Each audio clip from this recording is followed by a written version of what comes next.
Hello student, this Prakash Sharma और maths में हमारा टॉपिक चल रहा है प्रायिकता। प्रायिकता के बारे में पिछली कक्षाओं में अच्छे से पढ़ चुके थे। प्रायिकता क्या है? हमारी प्रोबेबिलिटी। प्रोबेबिलिटी का मतलब यह है होने और न होने की संभावना है। जैसे आज बारिश का मौसम है तो बारिश होगी या नहीं। तो होना, जहाँ आपकी फ्यूचर कास्टिंग वाली बातें हो, वो आपका क्या होता है? प्रायिकता। ये बात आपको समझ में आ गई? तो प्रायिकता आपका क्या है? जो आपकी जितने भी चीज़ें आपकी इवेंट होते हैं, कुछ भी बारिश हो गई, किसी में परीक्षा में किसी को विद्यार्थी को पास होना है, कि उसका जो रिजल्ट आएगा वो पॉजिटिव आएगा नेगेटिव आएगा, इस चीज़ का हम पहले से एक्सपीरियंस के बेस पर या हम अपने अनुमान के बेस पर लगा लेते हैं, उसको हम प्रायिकता प्रोबेबिलिटी बोलते हैं। आइए इसके कुछ इंपॉर्टेंट क्वेश्चंस आंसर को इस कक्षा में करते हैं और समझते हैं कि प्रोबेबिलिटी क्या है। अब देखिए, आपको उदाहरण नंबर 2 दिया गया है। दो सिक्कों को एक साथ 500 बार उछालने पर हमें क्या प्राप्त होता है? दो चित्त 105 बार, एक चित्त 275 बार, 275 बार, कोई भी चित्त नहीं तो 120 बार। इनमें से प्रत्येक घटना के घटने की प्रायिकता ज्ञात कीजिए। अब हम देखते हैं हल। आइए हम दो चित्त के आने की घटना E1 से एक चित्त के आने की घटना को E2 से और कोई भी चित्त न आने की संभावना कोई घटना को E3 से प्रकट करें। अब देखेंगे आपका क्या आ गया यहाँ पर। PE1 105 में डिवाइड 500 आप करेंगे टोटल संख्या को तो 0.21, और आपका आ गया PE2 275 डिवाइड में 500 तो क्या आ गया आपका 0.55, PE3 120 डिवाइड में 500 तो क्या आ गया 0.24। ये बात आपकी समझ में आ गई। अब देखिए, ये आपको दिया गया है यहाँ पर भी। यहाँ हम देख सकते हैं कि PE क्या है आपका। अब देखिए, यहाँ हम देख सकते हैं कि PE1 PE2 को सबको प्लस कर देंगे, PE3 to 1। साथ ही E1 E2 और E3 में एक अभिप्रयोग के सभी परिणाम आ जाते हैं या आ सकते हैं। अब देखेंगे नेक्स्ट उदाहरण नंबर 8 आ गया आपका। एक बीमा कंपनी ने आयु और दुर्घटनाओं के बीच के संबंध को ज्ञात करने के लिए एक विशेष नगर के 2000 ड्राइवरों को डायरेक्ट चयन किया। किसी ड्राइवर को कोई विशेष वरीयता दिए बिना प्राप्त किए गए आंकड़ों की सारणी नीचे दी गई है। अब आप देखेंगे एक वर्ष में घटी हुई घटनाएं और ड्राइवरों की कुल आयु। तो आप देखेंगे कितनी है, 18 से 28, 30 से 50, 50 से अधिक। तो आप देखेंगे 0, 1, 5, 2 और 3 और 3 से अधिक। तो ये संख्याएं दे रखी हैं आपको वर्षों में। तो 440 आ गई है, ये 160 आ गई, यहाँ 110 आ गई, यहाँ 61, ये 35। अब 30 से 50 के बीच में कितनी है? जीरो संख्या 505, एक कितनी है? 125, दो कितने हैं? 60, और तीन कितनी है? 22, और तीन से अधिक है आपके 18। इसी प्रकार 50 से अधिक 360 है ऐसे। एक पर कितने हैं? 45, दो पर 35, तीन पर 15 और तीन से अधिक पर 9। नगर से अदृश्य चुने गए ड्राइवर के लिए निम्नलिखित घटनाओं की प्रायिकता ज्ञात कीजिए। तो क्या है आपकी? नंबर 1, 18 से 29 वर्ष की आयु का जिसके साथ एक वर्ष से अधिक ठीक ठीक ठीक 3 दुर्घटनाएं घटी हो। तो कितनी? 3 दुर्घटनाएं। इसके बीच का 18 से 29 साल के बीच में। उसके प्रकार बाद सेकंड कंडीशन क्या है आपकी? 30 से 50 वर्ष की आयु का एक साथ एक वर्ष में ही या अधिक दुर्घटनाएं घटी हो। तो क्या हो? एक वर्ष में एक या अधिक दुर्घटना।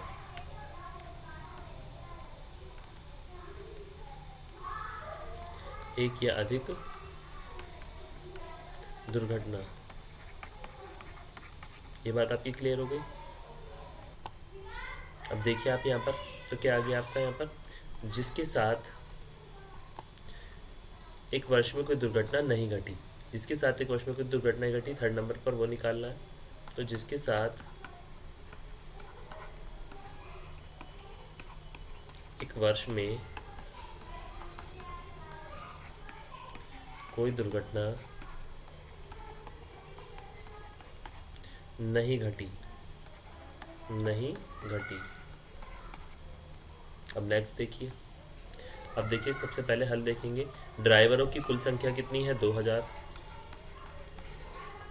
नंबर 1, उन ड्राइवरों की संख्या जिनकी आयु 18 से 29 वर्ष है और जिनकी साथ एक वर्ष में ठीक ठीक 3 घटनाएं घटी हों, 61 है। ड्राइवर 18 से 29 वर्ष का हो तो उसके साथ साथ ठीक 3 घटनाएं घटी हो तो उसकी संभावना क्या आ गई? 61 अपॉन में टोटल आ गया 2000, तो ये आ गया आपकी 0.031। ये संभावनाएं आपकी होंगी कि इस प्रकार। अब सेकंड, इन ड्राइवरों की संख्या जिनकी आयु 30 से 35 वर्ष है, कितनी? 30 से 35 वर्ष है और जिनके साथ एक वर्ष में एक या अधिक दुर्घटनाएं घटी हैं, तो कितना आ गया? 125 प्लस 60 प्लस 22 प्लस 18 अर्थात 225। अतः क्या आ गया? पी, ड्राइवर 30 से 50 वर्ष का हो तो जिसके साथ एक या अधिक दुर्घटनाएं घटी हैं, तो कितना आ गया? 225 डिवाइड में 2000, तो क्या आ गया आपका? 0.1125। तो आपका किसके इक्वल आ गया ये? 0.113 के। अब थर्ड, उन ड्राइवरों की संख्या जिनके साथ एक वर्ष में कोई दुर्घटना नहीं घटी है, 440, 505, 360, तो कितना आ गया आपका? 1305। अतः पी, ड्राइवर जिसके साथ कोई दुर्घटना नहीं घटी, 1305 डिवाइड बाई 2000, कितना आ गया आपका? 0.653। ये बात आपकी क्लियर होती है यहाँ पे। अब नेक्स्ट देखते हैं। अब उदाहरण नंबर आपको दिया गया है 5। एक मौसम केंद्र के रिकॉर्ड को देखने से पता चलता है कि पिछले 250 क्रमागत दिनों में किए गए मौसम पूर्वानुमानों में से 175 बार पूर्वानुमान क्या है? सही रहे हैं। नंबर 1, एक दिए हुए दिन पर पूर्वानुमान के सही होने की प्रायिकता क्या होगी? सेकंड, दिए हुए दिन पर पूर्वानुमान के सही न होने की प्रायिकता क्या होगी? अब देखिए, दिनों की कुल संख्या जिनके रिकॉर्ड उपलब्ध है कितनी है? 250। इतना समझ में आया?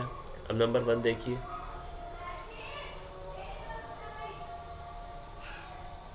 पी दिए हुए दिनों पर पूर्वानुमान सही था। अब इजिकल टू उन दिनों की संख्या जिस दिन का पूर्वानुमान सही था अपॉन उन दिनों की संख्या जिनका रिकॉर्ड उपलब्ध है, तो क्या हो गया आपका?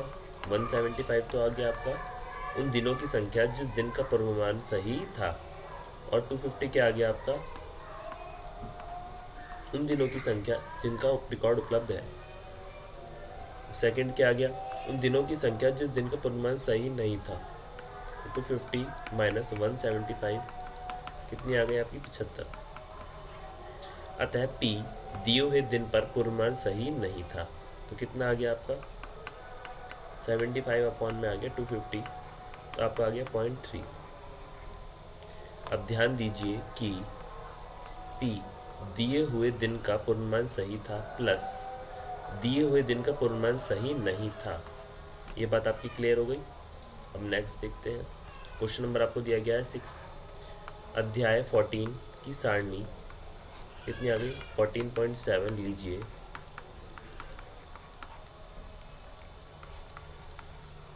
नंबर 1, गणित की परीक्षा में एक विद्यार्थी द्वारा 20% कम अंक प्राप्त करने की प्रायिकता ज्ञात कीजिए। सेकंड, एक विद्यार्थी द्वारा 60 या इससे अधिक अंक प्राप्त करने की प्रायिकता ज्ञात कीजिए। तो एक विद्यार्थी द्वारा 60 या इससे अधिक अंक प्राप्त करने की प्रायिकता क्या होगी? अंक क्या है आपके और विद्यार्थियों की संख्या क्या हो गई आपकी? 0 to 20, 20 to 30, 20 to 30, 30 to 40, 40 to 50, 50 to 60, 60 to 70 और 70 से उससे अधिक। तो कुल योग आ गया आपका 7, 10, 10, 20, 20, 15, 8 और ये आ गया आपका 90। अब नेक्स्ट देखिए, कुल विद्यार्थियों की संख्या कितनी आ गई 90। 20% से कम अंक प्राप्त करने वाले विद्यार्थियों की संख्या क्या आ गई 7। इसलिए प्रायिकता क्या आ गई आपकी, प्रायिकता कितनी आ गई आपकी 7/90। अतः गणित की परीक्षा में एक विद्यार्थी द्वारा 20% से कम अंक प्राप्त करने की प्रायिकता कितनी आ गई 7/90। सेकंड, कुल विद्यार्थियों की संख्या कितनी आ गई 90। 60 या इससे अधिक अंक प्राप्त करने वाले विद्यार्थियों की संख्या हमारी आ गई 15 + 8 = 23। ये बात आपकी क्लियर हो गई। अब इसलिए आप देखिए प्रायिकता 23/90। अतः एक विद्यार्थी द्वारा 60 या इससे अधिक अंक प्राप्त करने की प्रायिकता आ गई आपकी 23 में डिवाइड करेंगे आप 90, तो आपकी प्रायिकता आ गई इस प्रकार। ये आपकी बात क्लियर हुई। अब देखिए आपको दिया गया है क्वेश्चन नंबर 7। सांख्यिकी के बारे में विद्यार्थियों का मत जानने के लिए 200 विद्यार्थियों का सर्वेक्षण किया गया। प्राप्त आंकड़ों को नीचे दी गई सारणी में लिखा गया है। मत देखेंगे और विद्यार्थियों की संख्या। अब पसंद करते हैं 135, पसंद नहीं करते हैं 65। अब प्रायिकता ज्ञात कीजिए और यादृच्छता चुना गया विद्यार्थी कितना आ गया। नंबर 1 सांख्यिकी पसंद करता है। सेकंड, जो सांख्यिकी पसंद नहीं करता है। नंबर 1 कुल विद्यार्थियों की संख्या, कुल विद्यार्थियों की संख्या कितनी आ गई 200। सांख्यिकी पसंद करने वाले विद्यार्थियों की संख्या आ गई 135। इसलिए पी विद्यार्थी सांख्यिकी पसंद करता है। अब देखेंगे आप क्या हो गया, करते हैं कितने 135 डिवाइड में 200, तो कितना आ गया आपका 27/40। अतः सांख्यिकी पसंद करने वाले विद्यार्थियों की प्रायिकता कितनी आ गई 27/40 है। अब देखिए कुल विद्यार्थियों की संख्या 200, सांख्यिकी पसंद नहीं करने वाले विद्यार्थियों की संख्या कितनी आ गई 65। ये बात आपकी क्लियर हो गई। अब देखिए पी विद्यार्थी सांख्यिकी पसंद नहीं करते हैं, तो कितना आ गया 65 डिवाइड 200, तो कितना आ गया आपका 13/40। अतः सांख्यिकी पसंद नहीं करने वाले विद्यार्थियों की प्रायिकता 13/40 है। अब नेक्स्ट देखिए क्वेश्चन नंबर 11 दिया गया है। आटे की उन 11 थैलियों में जिन पर 5 kg अंकित है, वास्तव में आटे के निम्नलिखित भार kg में है 4.95। ये आ गया आपका पूरी संख्या इस प्रकार। यादृच्छता चुनी गई एक थैली में 5 kg से अधिक आटा होने की प्रायिकता क्या होगी।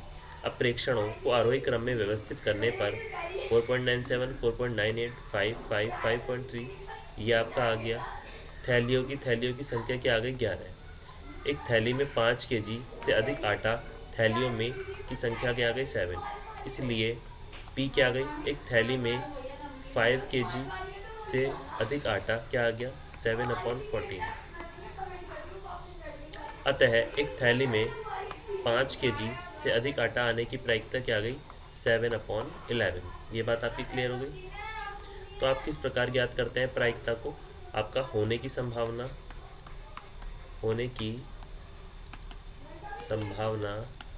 अपॉन कुल संख्या। तो आप क्या निकाल लेंगे, इससे प्रोबेबिलिटी निकाल लेंगे, प्रायिकता। इसमें होने की संभावना, एक क्वेश्चन आपका बनता है न होने की संभावना, न होने की संभावना अपॉन कुल संख्या। तो इस प्रकार का इन फॉर्मूला का यूज़ करके आप प्रायिकता के क्वेश्चंस को आराम से निकाल सकते हैं और उससे बेस क्वेश्चनों को आराम से कर सकते हैं। आगे का हम नेक्स्ट क्लास में सीखते हैं। आज के लिए थैंक